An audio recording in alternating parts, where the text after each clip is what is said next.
नमस्कार विद्यार्थी मित्रांनो, आपण मागच्या सेशनमध्ये नॅशनल एज्युकेशन पॉलिसी 2020 ही डिटेल डिस्कस केली होती.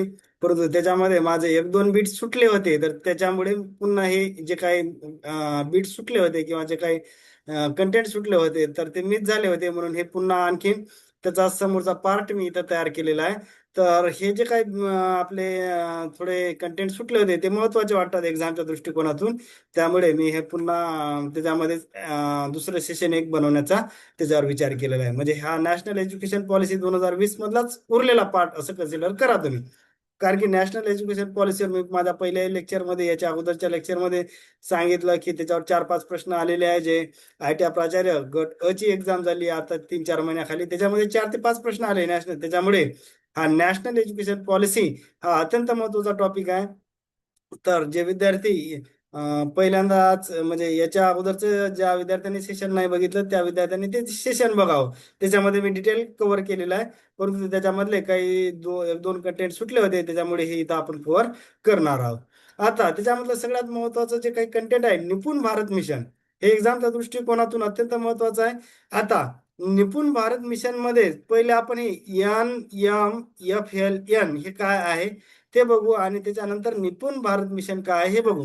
आता बघा, NMFLN याचा फुल फॉर्म काय? National mission for foundational literacy and numeracy. इथं फंडामेंटल नाही, इथे सुद्धा फाउंडेशनलच आहे.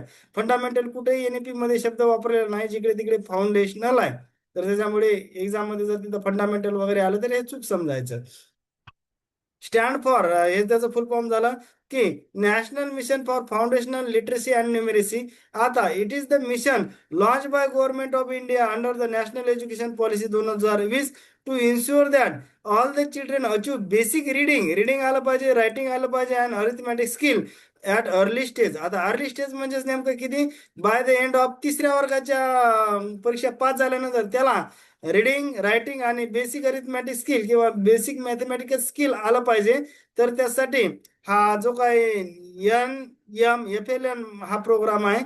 आता बघा, तिसऱ्या वर्गासाठी बाय द एंड ऑफ 2025, परंतु जर पाचव्या वर्ग जर कन्सिडर केला तर 2026-27 पर्यंत त्यांना हे स्किल आलं पाहिजे असं त्याच्यामध्ये अपेक्षित आहे. आता the mission is commonly implemented through the निपुण भारत. हे जे काही NMFLN मिशन आहे ते निपुण भारत हे इम्प्लिमेंट त्याला करणार आहे. आता निपुणचं फुल फॉर्म काय? National initiative for proficiency in reading with understanding and numeracy. त्याचं निपुणचं फुल फॉर्म आहे. म्हणजे निपुण भारत हे मिशन आहे काय कम्प्लीट करण्यासाठी? तर NMFLN हे याचं इम्प्लिमेंटेशन निपुण भारत मिशन हे करणार आहे. निपुणचं फुल फॉर्म सांगितलेलं आहे आपण, national initiative for proficiency in reading with understanding and numeracy. हे निपुणचं फुल फॉर्म आहे. हे निपुणचं सुद्धा फुल फॉर्म लक्षात घेणं गरजेचं आहे. NMFLM चं सुद्धा फुल फॉर्म लक्षात घेणं गरजेचं आहे. नंतर महत्वाचं की पारख, PARAKH, त्याचं फुल फॉर्म आहे performance assessment review and analysis of the knowledge for holistic development. आता बघा, तर त्याचा उद्देश काय आहे? To set up assessment guidelines for all board.